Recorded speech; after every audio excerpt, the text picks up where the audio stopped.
Hello and welcome to this episode of Masterclass hosted by Xillion. I'm your host, Gagan Sandhu. A little bit about Xillion. We are a platform that helps you improve your financial stature, financial wealth, and become financially independent within 10 years or less. I'm Gagan Sandhu. I'm the founder and CEO of Xillion. And as way of qualification on why I'm talking about finance with you is I've been investing for about 20 years, and I've done better than S&P 500 returns for all those years combined. And I also have 2 engineering degrees and a business education from University of Chicago. So every week, Tuesday and Thursday, I bring to you one financial concept or one financial details of a company that is not as widely known, but it should be, and you should consider it adding to your portfolio after listening to this masterclass. So without further ado, let's jump right in. Today, we are going to discuss the company that's called Shopify.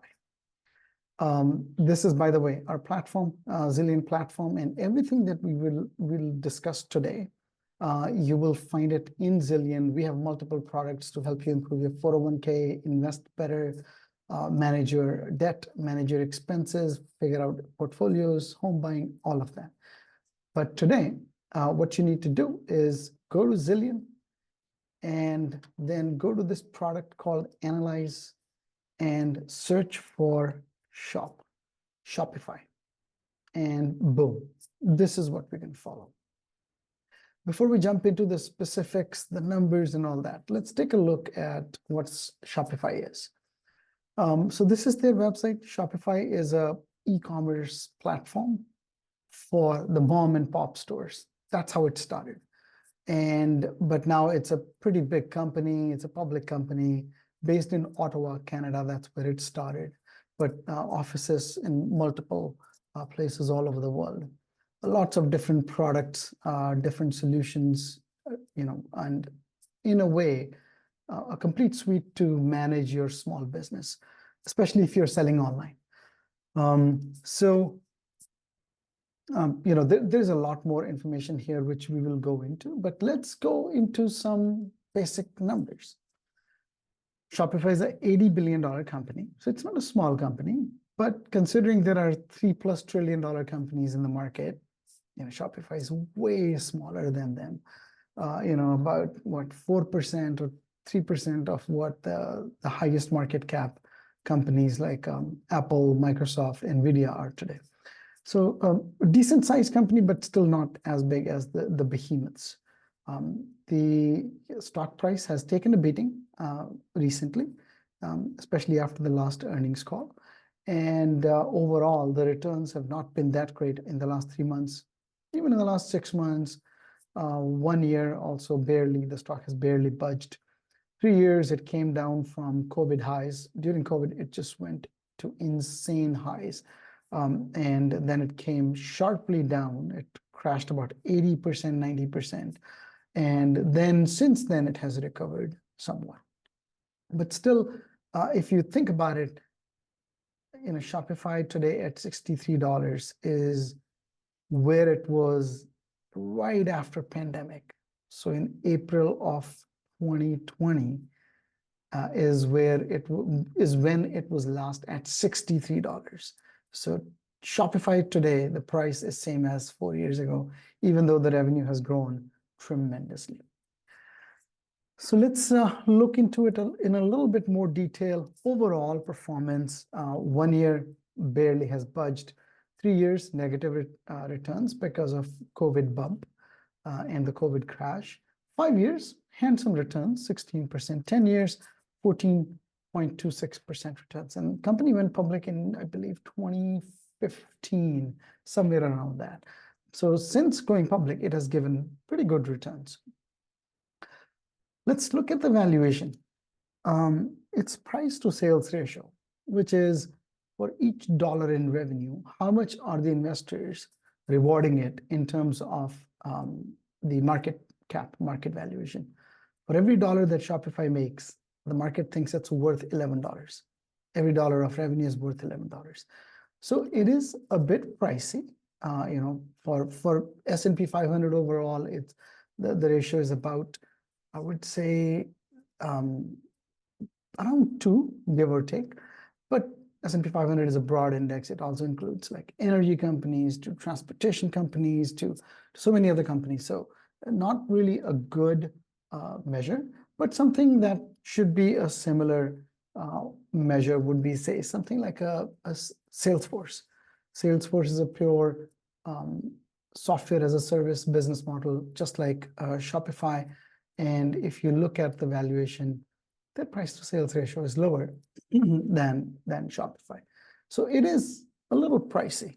And why? And again, if you look at it, and again, this, by the way, is the information that only we provide. You can only get this information on Xillion, nowhere else. Everybody will tell you, oh yeah, their price to sales is this, but we are the only platform that will tell you whether it's high compared to its competitors and peers or it's low. And Shopify is more expensive than 80% of its peers, okay, in terms of price to sales. Price to earnings, forget about it. They're more expensive than 98% of its peers. But it's a high growth company. For high growth companies, it's too early to look at price to earnings because company is not really focused on building earnings. We'll ignore the other ones for now. Now let's look at the growth. And as I said, for a high growth company, we ignore price to earnings. How fast has been Shopify growing? Over the last 5 years, compounded, it has grown about 48% per year, which is very, very good rate of growth for any company, and even for a software company. And over the last few quarters, the growth has been still pretty stellar at 20+%. Any growth rate of double digits is decent. In 20s is pretty good, especially for a company that has been around many, many years, close to 18 years now. Now let's look at profitability. Gross margin 51%, which is lower than a typical software business, but this is possibly because they were quite entangled in the logistics business, and also they are kind of a payments company. A lot of the revenue comes from when a small merchant, let's say a coffee shop, is selling their roasted coffee online. Then Shopify processes that online payment. I think they use Stripe for that, so they keep a cut of that. But that margin is typically low. It's not software as a service margin, it's a payments, and payments makes up a decent chunk of their overall revenue mix. Net margin is low. Operating margin is also low because they tend to put all their gross profits back into growing the company. So this again, we add quite a bit more color that gross margin is less than 78% of their peers, and their peers are all tech companies. And if you go to the bottom of this page, we'll show you their peers are Salesforce and SAP, Intuit, ServiceNow. So they compete with these companies in terms of investors, like your money, in terms of talent, and also in sometimes, like for instance, with Intuit, they compete with customers. They compete for customers as well. What is typical is that a company that has high growth will first for first few years, maybe a decade or decade plus, they'll keep pumping all those profits into growing the business. And after that, once they see that each new dollar invested in growth is not bringing in, let's say, $4, $5, they'll slow that down and they'll start investing that money into, say, buying back stock or paying a dividend or something like that. Something that, say, Facebook has done, Meta has done recently. They started paying a dividend. And those are the things that companies start doing. Google has started doing it because they can't grow after a point. But right now, growing at 23, 24% as Shopify has, I think it's a good decision for them to not focus on net margin, but just keep pumping that money back into the business. Net margin is also lower than 55% of its peers. But again, it's the reason for that is the growth is higher than 76% of its peers. So they are growing at a decent efficiency. So they keep pumping money into that. Okay, now my favorite part on this. Actually, we'll come back to this. This is a lot of subjective information about company. Let's look at the numbers. Year over year revenue, you can see ever since, before even they went public, the revenue has been growing tremendously, 100%, 90%, 80%. And then just before COVID, the revenue you could see was kind of decelerating a bit, went from 80, 90% to in 2019, 47%, which is still very, very healthy, but it was slowing down. And then COVID happened, and every physical store in the world had to come up with an online strategy. And you can see that this is where Shopify's revenue almost doubled in a year. Then kind of, doubled again in 2021. And 2022 is when the reality hit.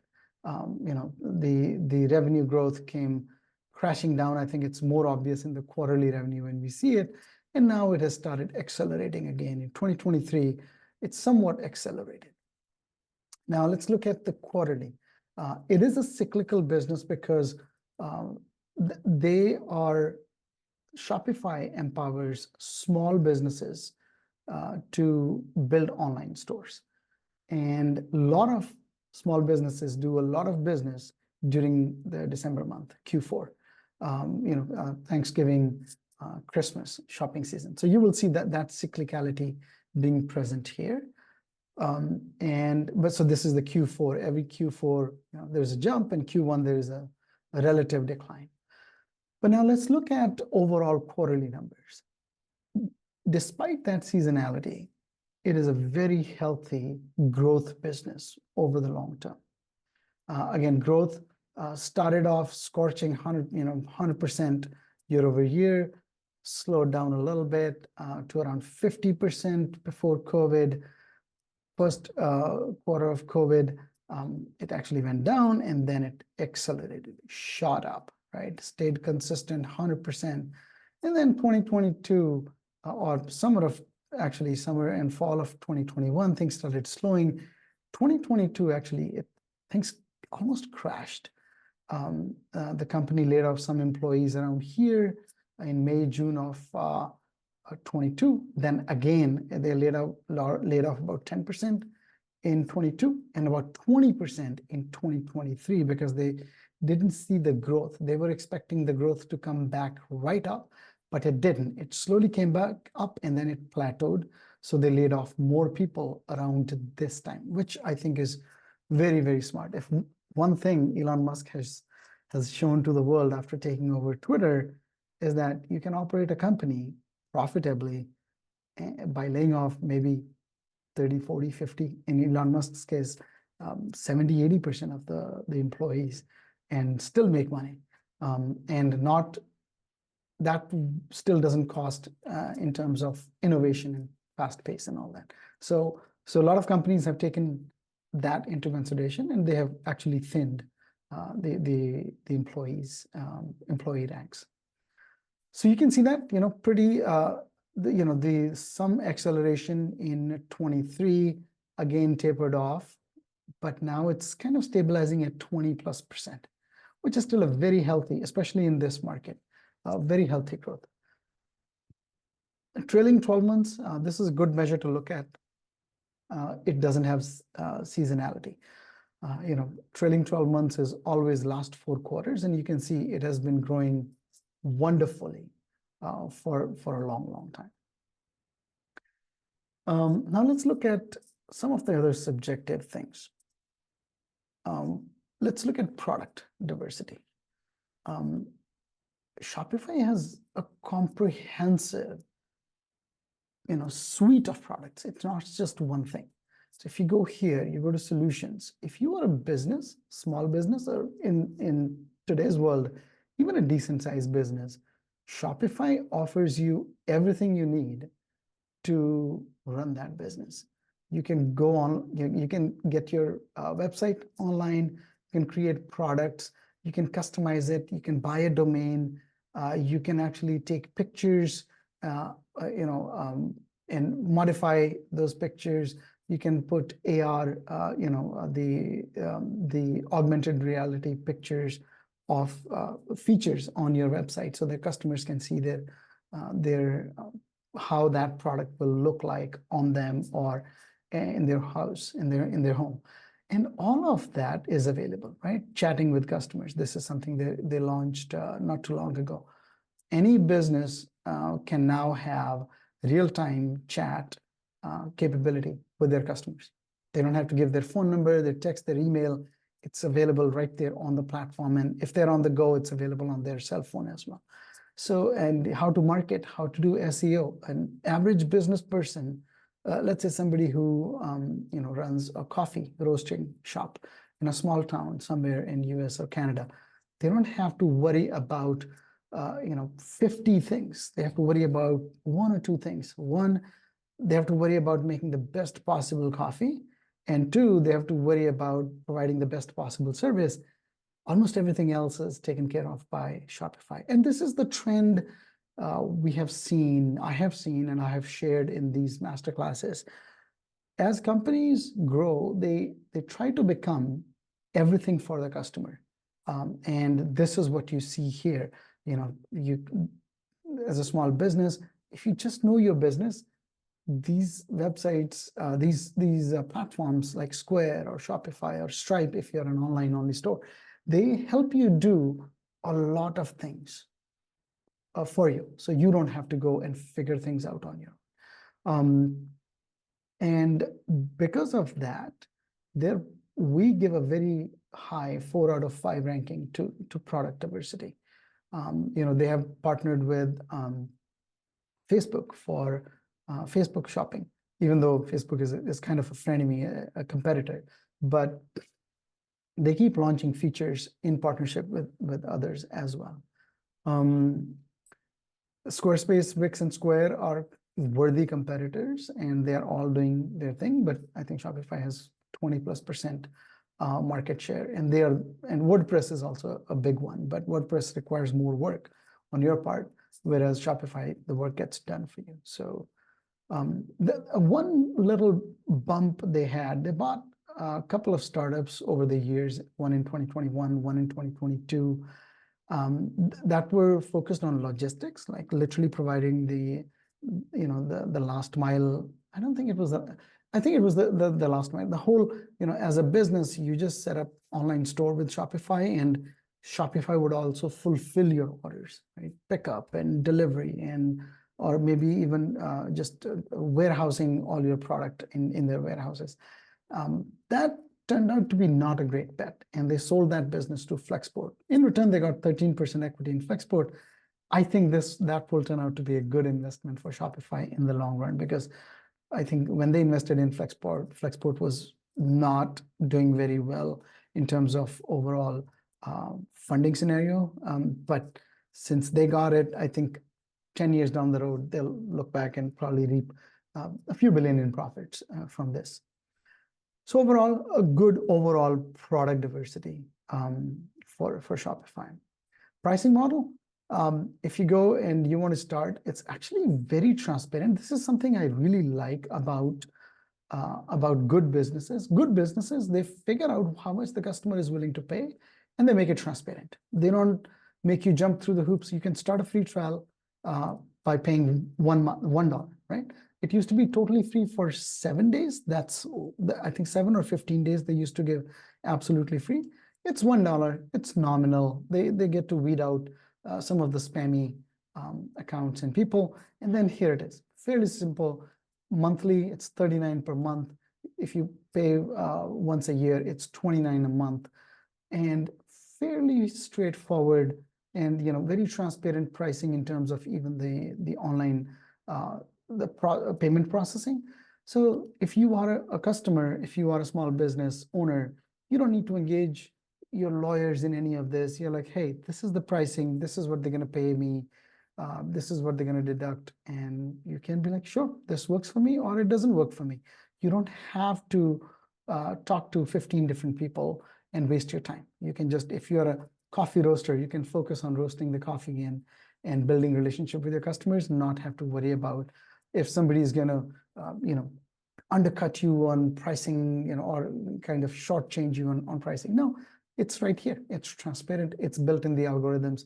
You don't have to worry about it. So very transparent pricing, which is always good. And they've also scaled, right? I mean, if you're a really big company like Allbirds, right? Public company, multiple stores, multiple products, and Shopify also has a solution for them. I'm sure that's custom pricing, but if you're a small to medium business, this works for 99% of the time. This is my favorite part. I always like to go a little deeper into the leadership of a company. And in this case, I think Shopify has as good leadership as you can find pretty much anywhere. Why do I say that? So this company was started in 2006 by Tobi and a couple of his friends. Another part of the story is the story of Shopify actually started in 2004 when Tobi built an online store for himself. And he talks about it quite a bit. And he actually opened this store called Snow Devil, and he was selling snowboards because he loved snowboarding. And this is still, this is the impact of a founder. They still highlight that as their kind of almost like their genetic makeup. This founder, Tobi, was first and foremost, he was a small business owner himself. And he was also a very good programmer. And while building his store for selling snowboards, he ended up creating a platform which became Shopify. Why is that important? Because Tobi understands small business. He understands what it means when you get that first payment of whether it's $5 or $20 or $100. He knows it. Somebody who went to a business school and then went to consulting and became a CEO, they will not understand it.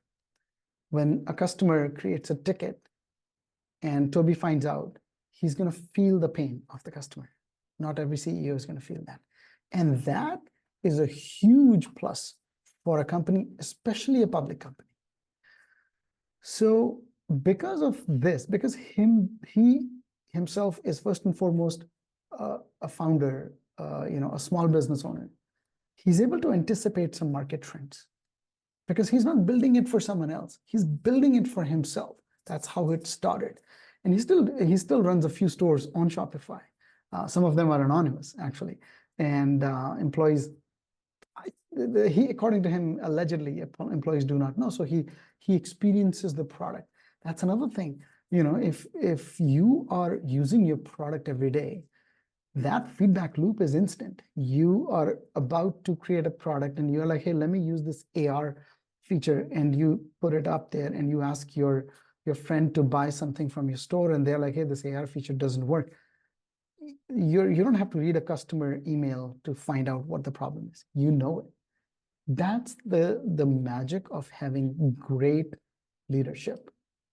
Tobi is unique in that. He built the product for himself. There are very few people in the business who do that, and Tobi is one of them. Also, the president of the company is Harley. Harley is actually been with the company since 2009. So almost from the beginning, if you think about it. And Harley also became first a customer of Shopify. That's how he came to know about Shopify. Then he joined Shopify. So when your number one and number two people in the company are not, are so seeped in your product and your technology and your customer experience, that company will keep finding innovative ways to launch new products, to capture new markets, to build new things and scale the company. This is why overall, I'm quite bullish on Shopify. And last bit of insight. I worked at companies who competed with Shopify. And we always, while working in those companies, we had utmost respect for one, what Shopify did, and two, how they did it. Utmost respect. And even though we competed and some features were better than what Shopify built, but we still never lost respect for them. There is so much respect for what Tobi and his team does and the way they do it. So based on all that, we're quite bullish on Shopify in the long term. We believe that this is a company that can continue to grow 20+% for maybe next 15 to 20 years. And that's what Amazon did, right? Amazon started in 1994, 95, and then it kept growing at a fast pace of 20+%, way higher in the earlier years. But even now they're growing at 13, 14, 15%, 30 years after they started. So great companies where the founders stay for a long time, they grow for a long, long time at a much faster pace as compared to other companies. So this was all about Shopify. Hope you enjoyed it. Don't forget to tune in every Tuesday and Thursday at 3 p.m.